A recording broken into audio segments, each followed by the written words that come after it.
is Jonah Gonzalez, and I will be reading Prairie Day. Prairie Day is adapted from the Little House on the Prairie books. It is by Laura Ingalls Wilder, and it is illustrated by Renee Grafe. Now remember, this is only for the sole purpose of District 28 teachers and students against the e-learning process right now. And it should not be used for any other reason. So yeah, hope you guys enjoy. Once upon a time, a little girl named Laura, her pa and her ma, her big sister Mary, her baby sister Carrie, and their good old bulldog Jack, headed west in their covered wagon for the prairie. They drove through the snowy woods until they came to the town of Pepin. Pa went inside the store to trade his furs for things they would need on their journey. Ma and Laura and Mary ate bread and molasses in the wagon, and the horses ate corn from nose bags. Soon they reached a big lake that stretched flat and smooth and white all the way to the edge of the gray sky. The horses' hooves clop-clopped and the wagon wheels crunched as Pa drove the wagon onto the ice. Laura didn't like it, but she knew nothing could hurt her while Pa and Jack were there. At last, the wagon came to a slope of earth, and there stood a little log house among the trees. It was a tiny house for travelers to camp in. That night, Laura and Mary and Ma and baby Carrie slept in front of the fire, while Pa slept outside to guard the wagon and the horses. Every day after that, they traveled as far as the horses could go, and every night they made camp in a new place. They crossed to many creeks to count and drove across long wooden bridges. They saw strange woods and even stranger country with no trees. After many days and nights, they came to the Kansas Prairie, a flat land with rippling grass and a great big sky.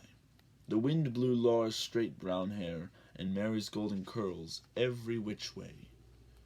Soon, Laura and Mary were tired of traveling with nothing to look at. Poor Jack was tired too. At last, Pa stopped the wagon and said, "We'll camp here a day or two." He unharnessed the horses and they rolled back and forth and over until the feeling of the harness was all gone from their backs. Pa cleared a space in the prairie in the grass for a fire, and Laura and Mary helped Ma get supper. Pa brought water from a creek, and Ma mixed the water with cornmeal and salt and patted it into little cakes. She fried slices of fat salt pork in the iron spider. The cakes baked, the meat fried, and Laura grew hungrier and hungrier. At last, supper was ready. Pa and Ma sat on the wagon seat, and Laura and Mary sat on the wagon tongue. Each of them had a tin plate and a steel knife and a steel fork. Ma had a tin cup, and Pa had a tin cup, and baby Carrie had a little one of her own, but Mary and Laura had to share their tin cup.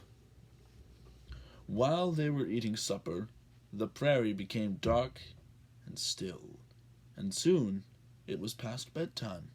Mary and Laura put their long nightgowns on, said their prayers, and crawled into their little bed in the wagon.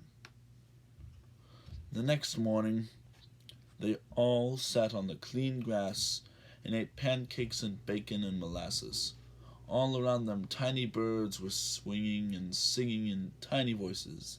"Dicky, Dicky," Laura called to them. "Eat your breakfast, Laura," Ma said. "You must mind your manners, even if we are 100 miles from anywhere." After everything in the camp was tidy, Pa went hunting and Laura and Mary went exploring. It was fun to run through the tall grass in the sunshine and the wind. There were huge rabbits and tiny dicky birds everywhere, and little brown striped gophers. Mary and Laura wanted to catch a gopher to take to Ma. Laura ran and couldn't catch one. They took some flowers to Ma instead of a gopher. Before long, the sun was low, and Pa was coming across the prairie. Laura jumped and ran to him, and hippity-hopped through the tall grass beside him. That night after supper, Pa's fiddle sang in the sunlight. The large, bright stars hung down from the sky, and Laura thought the stars might be singing too. Soon it was time for little girls to be in bed. So Ma tied on their nightcaps and tucked them into bed.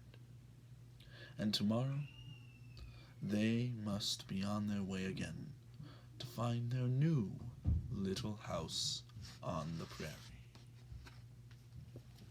Thank you.